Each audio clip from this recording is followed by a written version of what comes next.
Dispatchers help callers on the worst days of their lives. For over 25 years, we've been there. A silent partner in millions of calls thanks to our redundant and diverse networks that ensure call delivery. Today, cities are bigger, traffic more congested, and the challenge is more complex. But you're never alone, because InDigital is quietly improving, implementing, and driving the next generation of 911, so you're supported in every situation. Make the switch at indigital.net. My job is all about purpose. Just the ability to make a difference, to help someone be able to go home at the end of the day. My great-grandfather started the volunteer fire department in Springfield, Nebraska. My grandmother was a nurse. My uncle was a fire chief in Atlanta, Georgia. So somewhere down the line, it was my purpose to be doing this. Yeah, we're a family here. The data we get from Rapid SOS is life-saving.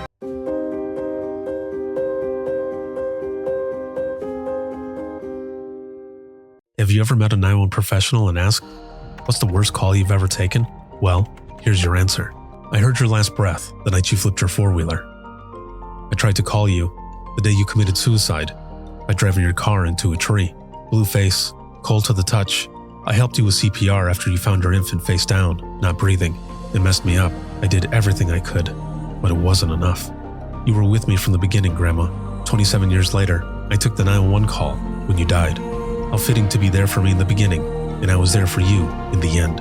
I miss you, Grandma. I am 911. This is but a glimpse into the world of emergency dispatch. But what is it really like to answer a call during someone's nightmare?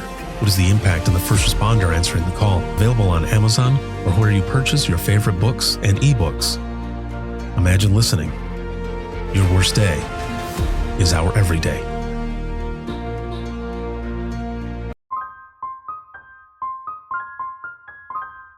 This is Jordan, and you're listening to the Code 7 Podcast Network.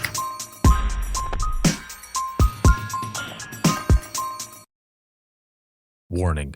This episode contains the 3 A's of podcasting: adult content, adult language, and awesomeness. You've been warned. And a good friend of mine out of out of Seattle, there is a phone call that I have, and it's from years and years ago, but there's a lady who gets locked into her car. She's inside the car, she's locked in, and she goes, I can't get out, the battery died and everything, and I can't get out.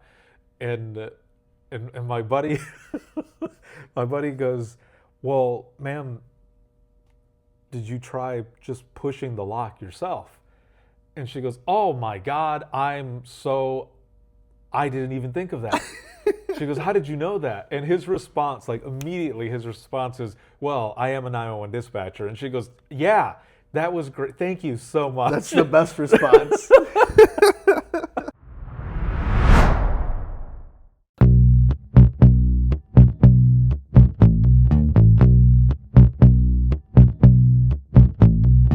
Welcome to Within the Trenches, true stories from the 911 dispatchers who live them.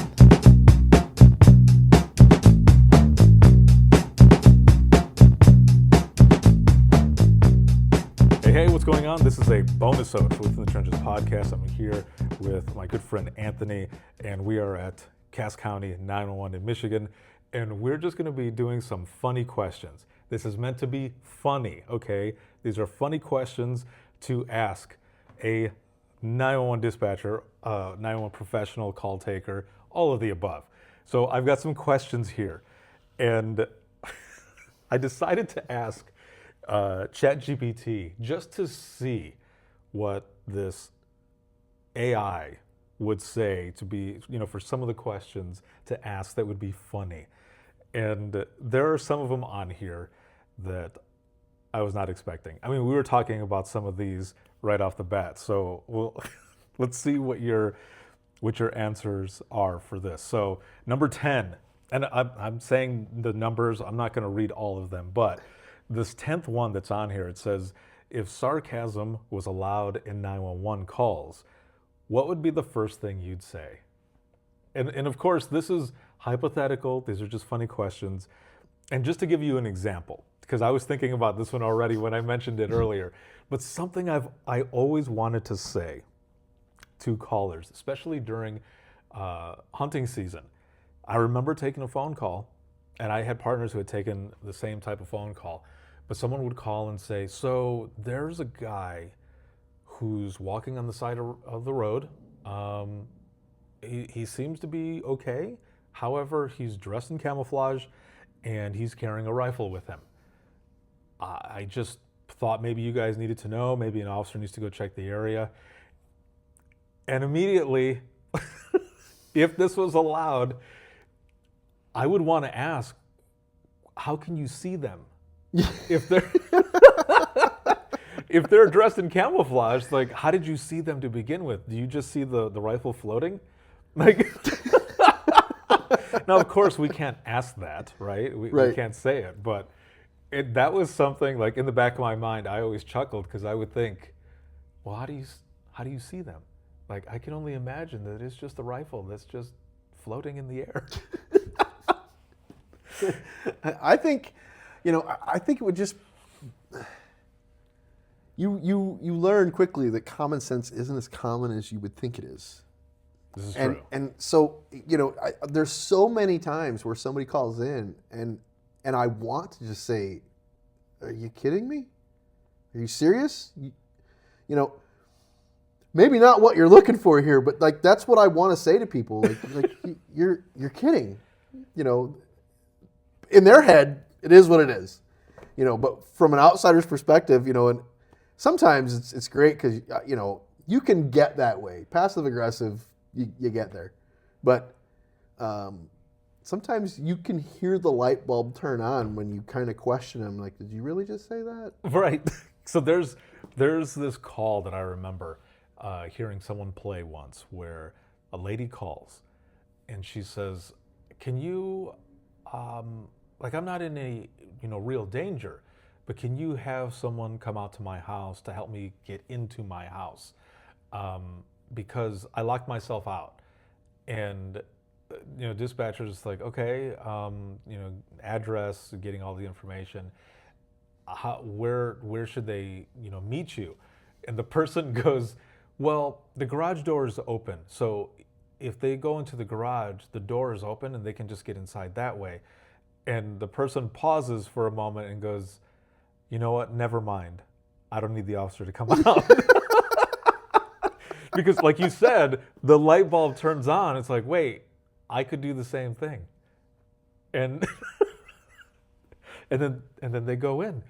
And a good friend of mine out of out of Seattle, there is a phone call that I have, and it's from years and years ago. But there's a lady who gets locked into her car. She's inside the car. She's locked in, and she goes, "I can't get out. The battery died and everything, and I can't get out." And my buddy, my buddy goes, "Well, ma'am, did you try just pushing the lock yourself?" And she goes, "Oh my God, I didn't even think of that." She goes, "How did you know that?" And his response, like immediately his response is, "Well, I am a 911 dispatcher." And she goes, "Yeah, that was great. Thank you so much." That's the best response. So, it's stuff like that. It's stuff like that happens. It is. And it happens. And it happens so frequently. Yeah. Yeah. So we were talking before in the episode that we did where, you end up finding out that not every 911 call is an emergency. And I think that's one of the misconceptions as well. If you're not in it, you don't know. But yeah, right. The majority of the calls that come in. Well, people just automatically default to 911. I don't know what to do. So, but a lot of times too, in the same, but on the other side, like that's their emergency, right? Absolutely. It's still an emergency. Absolutely. And that's why we have to treat every single thing as like priority one until we figure all that stuff out, because that's that person's emergency. Sure. It's but it's funny, like some of this stuff. So let's see. There is so I asked you this one before. If dispatchers had a theme song every time they put on the headset, what would yours be? You know, I thought about this, and you know, I want something that's upbeat, and our typical uniform shirts are, you know, these. So I was thinking, you know, I don't know, AC/DC Back in Black. Oh yeah, hell yes. That's what I'm talking about. So you would put it on, and it would just kick in, or would the song kick in right at Back in Black? Yeah. Instead of waiting for the Right. right. Well, that's as you walk in the door, right? Oh, that could be, Yeah. right? Okay, yeah. As you're walking in the door, and then yes. Yeah. Because otherwise, if you're sitting there and you're listening to the tick tick, that could add some anxiety, man. We Yeah. were talking about noises, right? That you might hear. Right. It's just like that would trip me out. I love roller coasters, but I hate the tick, The tick, clicking tick, up, the yeah. clicking going up, and it's like, just get there already. Just let me drop. So I almost feel like all the that beginning of that. anticipation. Yes, Yeah. dude. The beginning of that song, if you're sitting there and you put the headset on and it's ticking, you're like, what's going to come in? Now, I had mentioned that my song would be Blind from Korn, because he yells right in the beginning, are you ready? After the t-t-t-t. But what if it was also Down with the Sickness? Absolutely. You put on the headset, and right when you put on the headset, it's ooh, wah, wa-na-na-na-na, wa-na-na-na-na.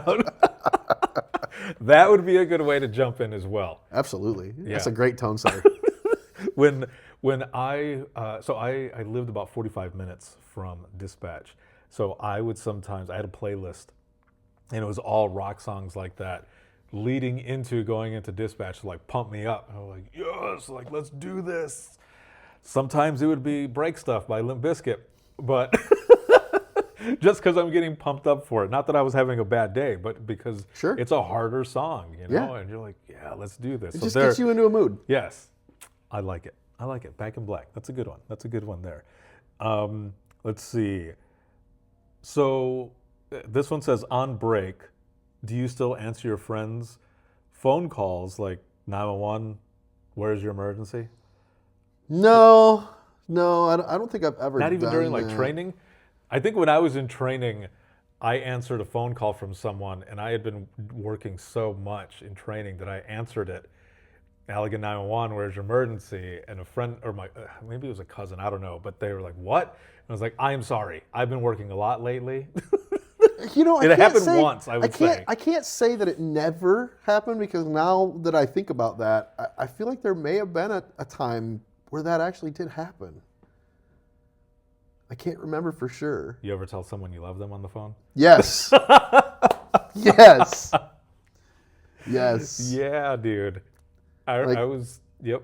And the most inappropriate time always, right?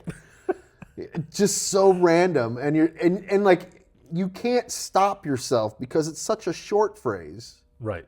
It just I was sitting next to one of my partners, and I'm listening to her talk to a caller, and she goes to hang up. She goes, okay, I love you, bye.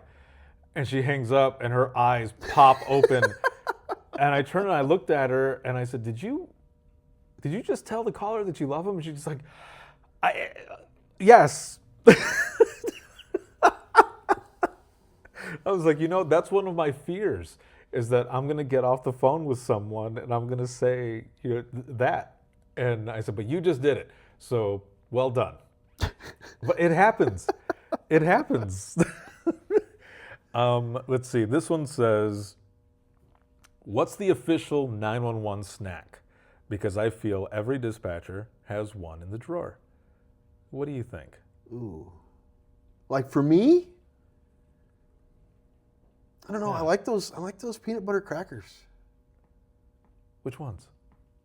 Oh, just like a Keebler's? Yeah. Like just a little, they're easy. You can tuck them away, just Yep, have regular crackers with peanut butter, or they have the cheese crackers with peanut Yeah, butter. Yeah, yeah. one of those. That's a good one. Yeah. They're readily available. You don't have to get up to go to the microwave to pop your popcorn. Right. And then, depending on if there's calls coming in, you got to run back, and your popcorn's all dead. Yeah. I just think, just something quick, easy to snag up. I like that one. That's a good one. Let's see. Oh, I asked you this one before. I'll see what you got this time. If dispatchers had trading cards, what would your power stats be? I don't know much about this. Let's just say your abilities. What would your list of abilities be on there? Because if you think about even baseball cards, football Sure. cards back in the day, Sure. they would show like their stats and stuff. But if you had some, like, what would you have on there? Would have to be like a word wizard, right? Nice, yeah. Um, You'd have to have a quote. yeah. And you'd, yeah, part Yeah. of the stats would be, I like that word wizard. Gosh.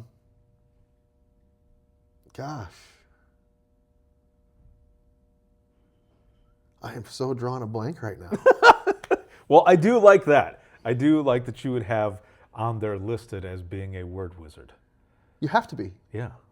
You have to be. You have to be able to talk to people. I like it. I think that would be part of your name as well. Like on the front of your card, it would be like you sitting like this or Yeah. something. You know? Yeah. It would say, Anthony, quote, word wizard. Yeah. Or the word wizard. Yeah. And then Yeah. your last name. and it would have to be, it would either a pose like this, or it would have to be the pose that everyone has in a picture to show that they're like what's up? It's the arms crossed. Yeah, dude. Show off the ink and everything. Right, yeah. right. Yeah, that would be that. That would be those cards. Let me see here. This one was kind of a weird one. Is there a premium membership where I don't get put on hold during full moons? That's why I was like, what? What are some of these that are coming out of here? Like, or this other one says, if I Google my symptoms but still call you, do I lose adult points? Nobody should ever Google their symptoms because it doesn't matter. You put that stuff in WebMD and everybody's dying. Right, you're losing an arm or a leg. Yeah, for sure. And you get those calls. That happens. This is Oh, I true. looked it up on WebMD. It says that I may die, so I need to go to the hospital. It's like, But also for us who have emergency medical dispatch certifications, I still EMD myself sometimes, absolutely. which Absolutely. is almost as bad as WebMD. Yep, absolutely. No, I do that. But yeah, I'd like, sometimes you just like, sir, it's 3 a.m. Last question. If you could design any dispatch chair for yourself, what would it have on there? Now we're talking cup holder, That's the warmer, first thing that came to mind. That was the AC. second. See, like we are so on the same page here. It needs to have a cup holder, but it needs to have a footrest. Oh, okay. It needs to have a footrest. Yeah, a little bit of massaging maybe going on. All right. I mean, if you're sitting in it for 12 hours, you might as well be comfortable. This is true. Right.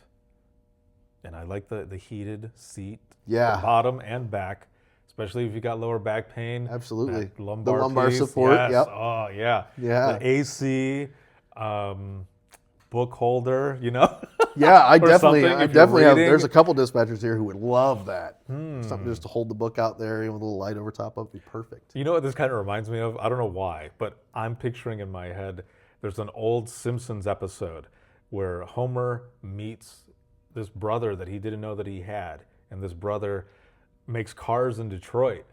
And he's like, Homer, I want you to design the car for the everyday man. And then when it does, they reveal it, and it's like this junky ass car, and he's like, woohoo! And he hits the horn. It's like, dun, dun, dun, dun, dun, dun, dun, dun, dun, brow. And like the whole car company ends up going bankrupt because of it. But just him like on the pedestal going around. I don't know why it popped in my head, but I can see like a dispatcher, a call taker in their perfect chair that they just created, and they're like, yeah, like check it out. You see all these things, and they're like, made for, dispatchers, designed by dispatchers. It's like, which dispatchers did you bring in to design this? True. Because I got better ideas. Yeah, it's like that shit is uncomfortable. Yeah. Like, that doesn't I mean, don't work. get me wrong. What we have now is really nice compared to what we had when I started. Yeah. At least these, are a material that can be cleaned and wiped and, whatever, and not just fabric and, I won't get into that, but know what I'm talking about. Yeah, I like the thought of sitting at your console, waiting for a call to come in, and you can just hit a button and it's like, ring, ring. Yeah. It's like feeding you your snacks. Right. Oh, man. Well, this has been fun. I just wanted to go through some of these funnier questions to see, what your thoughts were. And let's see, I thought there was like a bonus thing on here, but I think that's it. We'll go with that. We had some good ones, so that'll be good right there.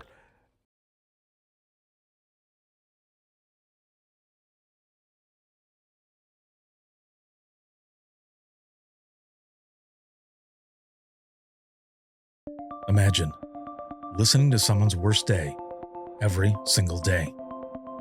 Imagine listening as someone experiences life, through their worst nightmare to the miracle of birth or a life saved. I'm Ricardo Martinez, a former 911 dispatcher, and for years, I've been recording the voices of a hidden world, ours. I've provided a space for 911 dispatchers to share their powerful stories. It started as a peer support session and continues. Dispatchers sitting together, sharing out loud, or writing down what they couldn't say. Some stories will grip you. Stories of heartbreak, resilience, and calls that haunt us long after the line goes quiet. But imagine listening is more than heavy emotion. It's about healing. It's about laughing through the chaos, lifting each other up, and reminding the world that dispatchers are human too. The lighthearted will balance the heavy. Experience the power of storytelling, a podcast for the thin gold line and those who want to understand it. This is Imagine Listening. Your worst day is our everyday. Subscribe now wherever you listen to your favorite podcasts.